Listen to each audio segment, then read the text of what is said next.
Tonight, breaking news. Former President Joe Biden is diagnosed with cancer. Plus, the deadly crash of a Mexican naval ship slams into the Brooklyn Bridge, and the new severe weather threat with more than 50 million people at risk. We begin with the news just coming in about the former president diagnosed with prostate cancer with metastasis to the bone. His office is calling it a more aggressive form of the disease. What we're learning about possible treatments. Also tonight, the terrifying moment a tall ship slammed into the Brooklyn Bridge, killing 2 crew members. Others were left hanging from the mast. The ship, part of Mexico's Navy, was on a goodwill tour of multiple countries. New reporting on what may have caused it.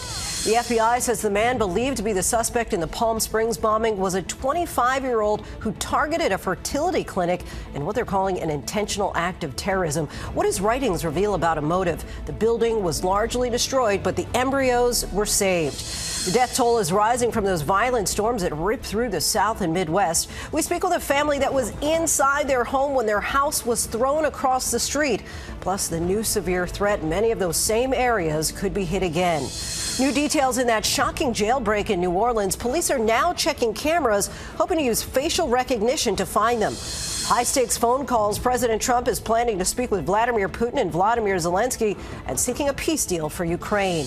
New trouble at America's airports. 2 Alaska Airlines planes clip wings on the tarmac ahead of a potential record-breaking travel rush. And Pope Leo appears to get emotional as he celebrates his inaugural Mass before 200,000 of the faithful. From ABC News World Headquarters in New York, this is World News Tonight. Good evening, everyone. Thank you so much for joining us on this busy Sunday. I'm Lindsay Davis. Just before we came on the air, former President Joe Biden's office announced that he has been diagnosed with an aggressive form of prostate cancer. The former president and his family are now reviewing treatment options with doctors. Biden, the 46th president of the U.S., is 82 and left office nearly 4 months ago. At the time, he was the nation's oldest serving president. His office says he recently began experiencing symptoms and was diagnosed with cancer 2 days ago. Former Vice President Harris responded by calling him a fighter. Dr. Darian Sutton is standing by with analysis. But first, ABC senior White House correspondent Selena Wang leads us off. Tonight, former President Biden revealing he's been diagnosed with an aggressive form of prostate cancer. Biden's spokesperson says the cancer has spread to the bone and that while this represents a more aggressive form of the disease, the cancer appears to be hormone sensitive, which allows for effective management. The president and his family are reviewing treatment options.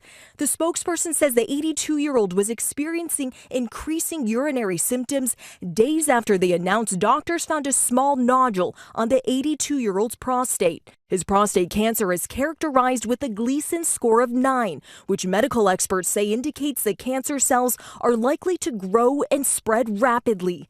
But the hormone sensitivity of the cancer offers a viable treatment pathway. Biden ended his more than 5 decades in public service in January, leaving office as the oldest president in history after abruptly dropping out of the presidential race last summer. He's mostly stayed out of public view, except for attending Pope Francis's funeral in April and now pushing back against a slate of new books questioning his mental acuity at the end of his presidency. You are wrong. There's nothing to sustain that. Former First Lady Jill Biden forcefully defending her husband. I mean, he'd get up, he'd put in a full day, and then at night I'd be in bed, reading my book, and he was still on the phone reading his briefings, working with staff. I mean, it was nonstop. And a source tells us Biden is currently in Wilmington, Delaware, as reactions are pouring in from leaders, including from President Trump, who's posting on social media tonight that Melania and I are saddened to hear about Joe Biden's recent medical diagnosis. We extend our warmest and best wishes to Jill and the family, and we wish Joe a fast and successful recovery. Lindsay?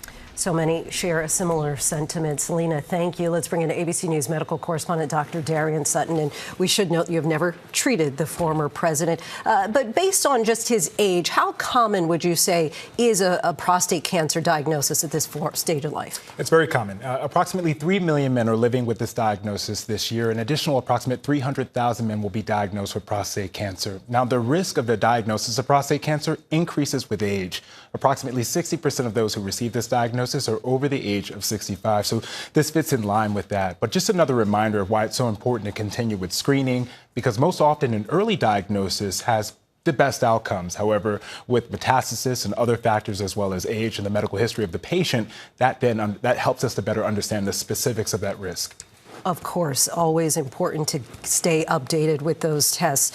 Give us a sense, because we do know that the president's office released a few details, including that he had metastasis to the bone, also a Gleason score of 9. Explain what that means. Yeah, so, we'll presume that there was a biopsy done between when we found, or when he found, that he had a nodule between that and his diagnosis. And during that biopsy, a pathologist, a physician who looks at the cells that are removed from the body to better understand how abnormal they are, creates a score. And the higher the score, the more abnormal the cells are in the realm of prostate cancer. Now, a score from 8 to 10 is a more aggressive, more likely to spread, and the president has received a Gleason score of 9. But beyond that, Lindsay, additional testing is done, not only to understand how spread of that cancer is, which is how we understand that it has metastasized or spread to the bone, but also hormone testing. Testosterone and other like hormones can stimulate the growth of cancer cells. We found that the president, it's been reported that he has hormone-sensitive cancer, which means that there is an opportunity for an additional form of treatment which can improve his outcome. So appreciate you walking us through this diagnosis, Dr. Sutton. Thank you. And now to the investigation into the crash of the Brooklyn Bridge. A Mexican Navy tall ship slammed into the iconic structure, killing at least 2 people. More than a dozen others were injured. Several members of the crew who had been on the mast before they hit the bridge were suspended helplessly in midair. ABC's Rhiannon Alley has more.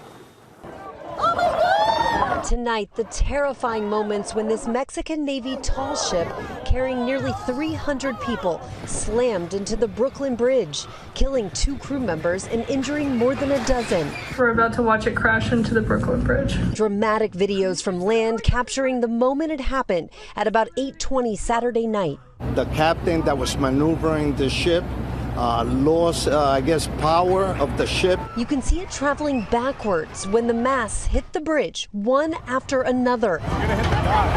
Onlookers watching in disbelief. We thought it was maybe going to go under the Brooklyn Bridge at the highest point, so it would avoid striking the mast, but then we noticed it was going backwards. And it kept coming and coming and coming. And I just remember thinking, wow, this is so odd, it's getting too close. And then it crashed. First responders rushing to the scene to aid the injured. Luckily, officials say no one fell into the water. Officials say there was no major damage to the bridge. This is a tough bridge. It was overbuilt from the very beginning, and it's withstood an awful lot. We are just feet away from the ship, and at the top, you can see those snapped masts that hit the underside of the Brooklyn Bridge. Up there right now, you can also see people in harnesses.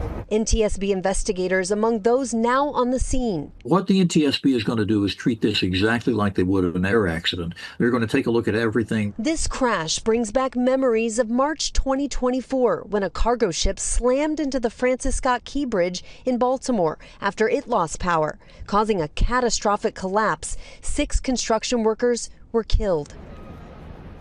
This ship arrived in New York just last week for a goodwill tour, and officials say it was headed to Iceland when it crashed, and now investigators are trying to figure out exactly how this could have happened. Lindsay? Rhiannon, thank you. Tonight, the FBI is identifying the suspect they say is behind the explosion at a fertility clinic in Palm Springs, California.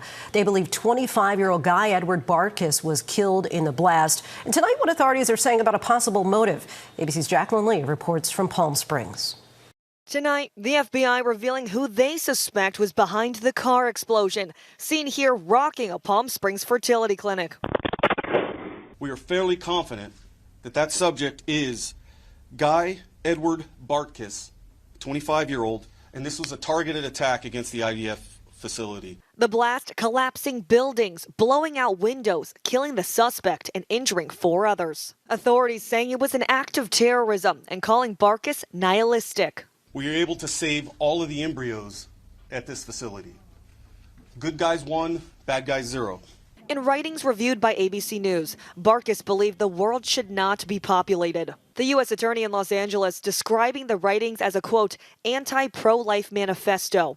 Is that part of the investigation and a possible planned attack? We are looking through that. We are tracking a possible manifesto out there, and it's part of our ongoing investigation. Nima Tabrizi was nearby and saw the blast. Our initial reaction was, wait a minute, this isn't normal. Definitely sounded like a sonic boom. Even my girlfriend didn't believe me at first, and I was like, that's a human body part. The car explosion crumbling parts of this fertility clinic. This debris field spans more than 250 yards in all directions. The contents of the building is spread over all 5 lanes of traffic. The American Reproductive Center writing in a statement, "We are immensely grateful to share that no members of the ARC team were harmed. Authorities finding the suspect's body near the charred car on scene."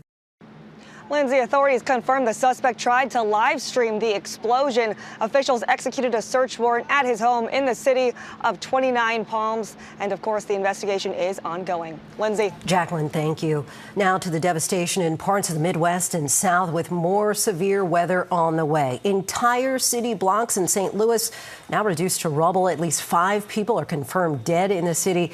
And the death toll across the worst hit states has risen to at least 28. ABC's Alex Stone reports tonight from London, Kentucky. Tonight, the frightening image. This deadly twister tearing through southeast Kentucky. You can hear the roar of the wind and see the flashes of light in Laurel County on Friday night. Part of a multi-state severe weather outbreak claiming over 24 lives. Tornadoes reported in at least 6 states, this one in southeast Missouri.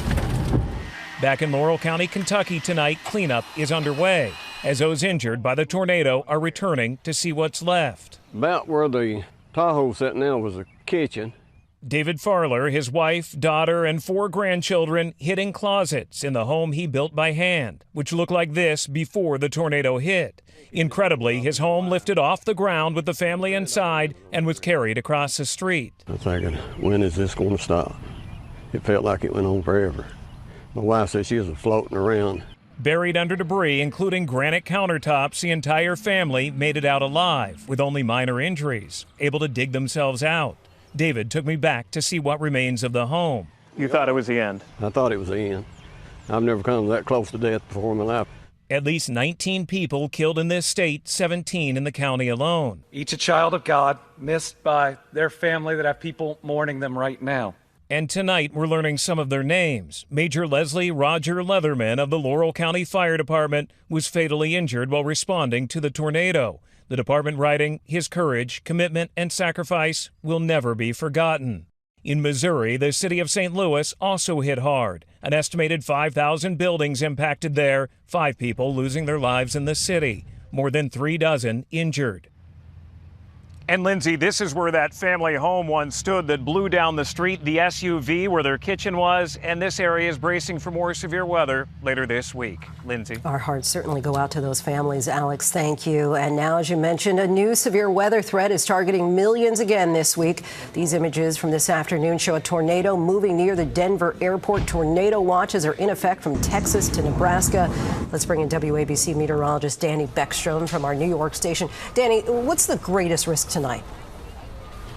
Large tornadoes, Lindsay, and this new multi-day severe weather threat is first focused over the plains tonight. Taking a look at the map, Texas up to Nebraska, bracing for severe storms with the greatest concern for strong tornadoes, as I just said. In the area shaded in red, including Wichita, that's under a level 4 out of 5 risk.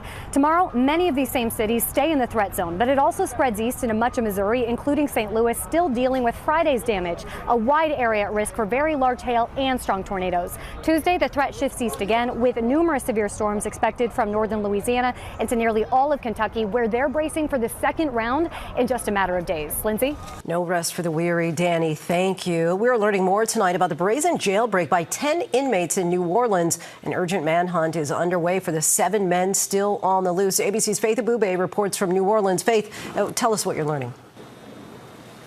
Lindsay, investigators are facing mounting pressure to recapture the 7 remaining fugitives who escaped from this jail about 2 miles from the French Quarter here in New Orleans, the heart of New Orleans tourism. Some of those on the run are murder suspects, and tonight officials are doing their best to reassure the public that they're throwing all resources at this investigation, including facial recognition cameras. Now, the nonprofit that is behind those cameras tell us that some of their cameras did help capture one of the escaped inmates, but another one did get away during the hours-long delay in alerting the public. Lindsay. Certainly a lot of urgency to capture them. Faith, thank you. Now to efforts at peace in Ukraine. President Trump is set to talk to Russian President Putin tomorrow and Ukraine's President Zelensky. The calls will come after Russia launched its largest drone attack yet overnight. At least one person was killed. ABC's Lama Hassan joins us. Now, Lama, we are just learning that President Zelensky met today with the vice president. What can you tell us about that? Yeah, that's right, Lindsay. For the first time since that blistering blow-up in the Oval Office, President Zelensky meeting with Vice President J.D. Vance on the sidelines of Pope Leo's inauguration. They were seen shaking hands. Zelensky also meeting the Pope, thanking him for the Vatican's offer to hold talks between Kyiv and Moscow.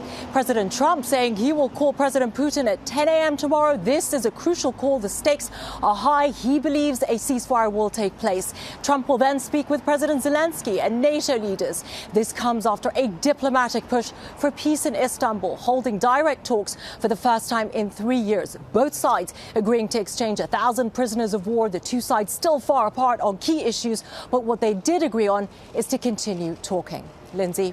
Perhaps a sign of progress. Lama, thank you. There's so much more ahead on World News Tonight this Sunday, including a dangerous incident at the Seattle airport and the dramatic come-from-behind win in one of horse racing's biggest events. Next tonight, new concerns about safety in the skies, including an incident between two Alaska airline planes in Seattle. Here's ABC's Christiane Cordero. As millions of people prepare to hit the sky for the record-breaking Memorial Day travel rush, tonight the FAA is investigating how two Alaska Airlines jets clipped wings at a Seattle airport. No injuries reported. Passengers on the two packed California-bound flights forced to deplane and board other aircraft. It comes as ABC News has learned of another close call earlier this month, this time at New York's LaGuardia Airport, one of the nation's busiest. An American Eagle jet cleared for takeoff and bound for Buffalo, New York, full of passengers racing down the runway when air traffic controllers tell the pilot to abort. Circuit 4736, stop. The jet stopping just over 1,000 feet from a United flight taxiing on the same runway. Air traffic control apologizing for the confusion. Sorry about that. I thought United had cleared well before that. The incident adding to a series of air traffic control related incidents, including tech outages at a facility in Denver and one in Philadelphia that manages airspace for Newark's Liberty Airport. Controllers and pilots unable to communicate with each other for nearly 90 seconds. And Lindsay, today another incident, this time at Houston's Hobby Airport. Its air traffic control tower ran on a backup generator for about an hour this afternoon during a power outage. Flights were delayed. The FAA is investigating. Lindsay? More concern in the skies there, Christiane. Thank you. When we come back, the emotional ceremony at the Vatican as a Chicago native celebrates his inaugural Mass as Pope. To the Index now, and what a finish at the Preakness. The favorite journalism came from behind, chasing down Gosger at the wire for the win. Journalism takes the second leg of the Triple Crown after being edged out by Sovereignty at the Kentucky Derby. When we come back, a special moment for the new Pope and a break with protocol. Finally tonight, a Chicago native made history at the Vatican, and ABC's Maggie Rulli was there to witness it. Tonight, the world celebrates the American Pope. More than 200,000 crowding around St. Peter's Square to mark the official start of Pope Leo XIV's papacy. On a day of both elation and deep emotion. The Mass, rich in tradition. Pope Leo praying before the tomb of St. Peter. Before receiving the symbols of the papacy, the pallium, a woolen vestment worn over his shoulders, and the fisherman's ring, a signet ring bearing the image of St. Peter. A moment that resonated with emotion for the new Pope. It must be an awesome thing to look at that ring and see your connection to St. Peter. At one point, the Pope mobile stopping for Pope Leo to hold and bless babies in the crowd. Jerry Spearman knew Pope Leo from his time at Villanova. A man who was and is very personal to me and so many of my former Augustinian confreres, is now a gift to the world, not only the church, but to the world. And Lindsay, after his history-making Mass, this moment, Pope Leo breaking protocol to hug his brother, Louis from Florida. And Lindsay, we have seen how Pope Leo's connecting with just every American we meet here on the ground. And now he'll be the Holy Father to 1.4 billion Catholics around the world. Lindsay. What a touching moment. Maggie, thank you. And thank you so much for watching. David Muir right back here tomorrow. I'm Lindsay Davis. Have a great night. Thank you for making World News Tonight with David Muir, America's most watched newscast. Dưới đây là bản tin chi tiết các tin tức nổi bật mới nhất từ ABC News tính đến ngày 26 tháng 5 năm 2025. Tin tức quốc tế, Ukraine tấn công bằng máy bay không người lái và tên lửa. Nga đã tiến hành một cuộc tấn công quy mô lớn vào thủ đô Kyiv của Ukraine, khiến ít nhất 15 người bị thương. Gaza nguy cơ nạn đói và nỗ lực cứu trợ. Tình hình tại Đài Gaza đang trở nên nghiêm trọng với nguy cơ nạn đói cận kề. Vatican, Giáo hoàng Leo thứ 10 bọn hoàn tất nghi lễ trở thành giám mục Roma. Giáo hoàng Leo thứ 14 đã hoàn tất các nghi lễ chính thức để trở thành giám mục Roma. Tin tức Hoa Kỳ, bão và lốc xoáy gây thiệt hại nghiêm trọng. Ít nhất 28 người thiệt mạng khi các cơn bão và lốc xoáy quét qua từ vùng Trung Tây đến Bộ Đông Hoa Kỳ. Chính trị căng thẳng thương mại gia tăng. Cựu Tổng thống Donald Trump đe dọa áp thuế 25% đối với Apple và 50% đối với hàng hóa từ Liên minh châu Âu. Lando Norris chiến thắng tại Monaco Grand Prix. Tay đua Lando Norris của đội McLaren đã giành chiến thắng tại Monaco Grand Prix. ABC News Live, xem tin tức trực tiếp 24/7 tại abc.com, watch live. Kênh YouTube chính thức của ABC News, cập nhật các bản tin mới nhất tại youtube.com user ABC News.